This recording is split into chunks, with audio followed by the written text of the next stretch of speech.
ओम श्री परम आत्मने नमः। ओम श्री कृष्णाय नमः। श्रीमद् भागवत महापुराण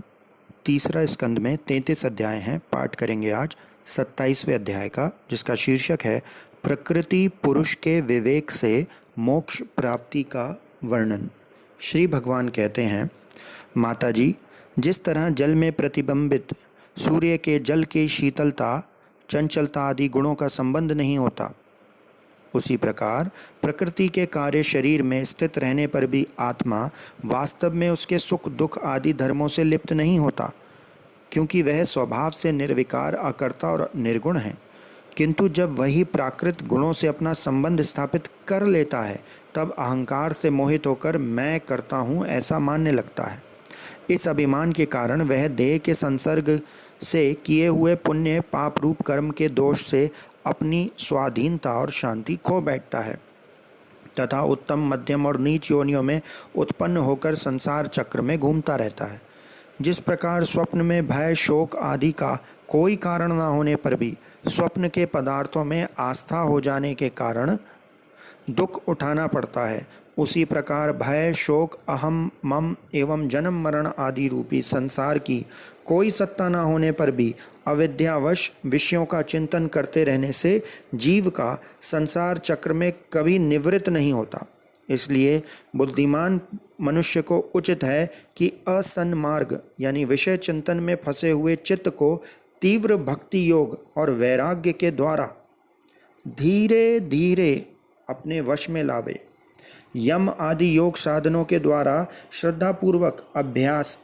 चित्त को बार बार एकाग्र करते हुए मुझ में सच्चा भाव रखने, मेरी कथा श्रवण करने, समस्त प्राणियों में समभाव रखने, किसी से वैर न करने, आसक्ति के त्याग, ब्रह्मचर्य, मौन व्रत और बलिष्ठ अर्थात भगवान को समर्पित किए हुए स्वधर्म से जिसे ऐसी स्थिति प्राप्त हो गई है कि प्रारब्ध के अनुसार जो कुछ मिल जाता है उसी में संतुष्ट रहता है, परिमित भोजन करता है, सदा एकांत में रहता है, शांत स्वभाव है, सबका मित्र है, दयालु और धैर्यवान है, प्रकृति और पुरुष के वास्तविक स्वरूप के अनुभव से प्राप्त हुए तत्व ज्ञान के कारण स्त्री पुत्र आदि संबंधियों के सहित इस देह में मैं मेरेपन का मिथ्या अभिनिवेश नहीं करता, बुद्धि की जागृत आदि अवस्थाओं से भी अलग हो गया है तथा परम आत्मा के सिवा और कोई वस्तु नहीं देखता। वह आत्मदर्शी मुनि नेत्रों से सूर्य को देखने की भांति अपने शुद्ध अंतःकरण द्वारा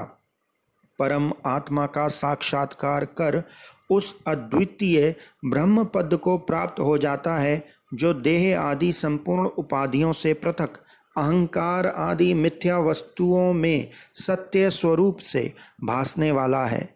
जगत कारणभूता प्रकृति का अधिष्ठान, महद आदि कार्य वर्ग का प्रकाशक और कार्य कारण रूपी संपूर्ण पदार्थों में व्याप्त है। जिस प्रकार जल में पड़ा हुआ सूर्य का प्रतिबिंब दीवाल पर पड़े हुए अपने आभास के संबंध से देखा जाता है और जल में दिखने वाले प्रतिबिंब से आकाश स्थित सूर्य का ज्ञान होता है, उसी प्रकार वैकारिक आदि भेद से तीन प्रकार का अहंकार देह, इंद्रिय और मन में स्थित अपने प्रतिबिंबों से लक्षित होता है और फिर सत्य परमात्मा के प्रतिबिंब युक्त उस अहंकार के द्वारा सत्य ज्ञान स्वरूप परमात्मा का दर्शन होता है, जो सुषुप्ति के समय निद्रा से शब्द आदि भूत सूक्ष्म इंद्रिय और मन बुद्धि आदि के अव्याकृत में लीन हो जाने पर स्वयं जागता रहता है और सर्वथा अहंकार शून्य है। जागृत अवस्था में यह आत्मा भूत सूक्ष्म आदि दृश्य वर्ग के दृष्टा रूप में स्पष्टतया अनुभव में आता है, किंतु सुषुप्ति के समय अपने उपाधिभूत अहंकार का नाश होने से वह ब्रह्मवश अपने को ही नष्ट हुआ मान लेता है। और जिस प्रकार धन का नाश हो जाने पर मनुष्य अपने को भी नष्ट हुआ मानकर अत्यंत व्याकुल हो जाता है, उसी प्रकार वह भी अत्यंत विवश होकर नष्टवत हो जाता है। माता जी, इन सब बातों का मनन करके विवेकी पुरुष अपने आत्मा का अनुभव कर लेता है, जो अहंकार के सहित संपूर्ण तत्वों का अधिष्ठान और प्रकाशक है। देवहूति ने पूछा, प्रभु, पुरुष और प्रकृति दोनों ही नित्य और एक दूसरे के आश्रय से रहने वाले हैं, इसलिए प्रकृति तो पुरुष को कभी छोड़ ही नहीं सकती। ब्राह्मण, जिस प्रकार गंध और पृथ्वी तथा रस और जल की पृथक पृथक स्थिति नहीं हो सकती, उसी प्रकार पुरुष और प्रकृति भी एक दूसरे को छोड़कर नहीं रह सकते। अतः जिनके आश्रय से अकर्ता पुरुष को यह कर्म बंधन प्राप्त हुआ है, उन प्रकृति के गुणों के रहते हुए उसे केवल्य पद कैसे प्राप्त होगा? यदि तत्वों का विचार करने से कभी यह संसार बंधन तीव्र भय निवृत्त हो भी जाए, तो भी उसके निमित्त भूत प्राकृत गुणों का अभाव न होने से वह भय फिर उपस्थित हो सकता है। श्री भगवान ने कहा, माताजी, जिस प्रकार अग्नि का उत्पत्ति स्थान अरणि अपने में ही उत्पन्न अग्नि से जलकर भस्म हो जाती है, उसी प्रकार निष्काम भाव से किए हुए स्वधर्म पालन द्वारा अंतःकरण शुद्ध होने से बहुत समय तक भगवत कथा श्रवण द्वारा पुष्ट हुई मेरी तीव्र भक्ति से, तत्व साक्षात्कार करने वाले ज्ञान से, प्रबल वैराग्य से, व्रत नियम आदि के सहित किए हुए ध्यान अभ्यास से और चित्त की प्रगाढ़ एकाग्रता से पुरुष की प्रकृति अविद्या दिन रात क्षीण होती हुई धीरे धीरे लीन हो जाती है। फिर नित्य प्रति दोष देखने से भोग कर त्यागी हुई वह प्रकृति अपने स्वरूप में स्थित और स्वतंत्र बंधन मुक्त हुए उस पुरुष का कुछ भी नहीं बिगाड़ सकती।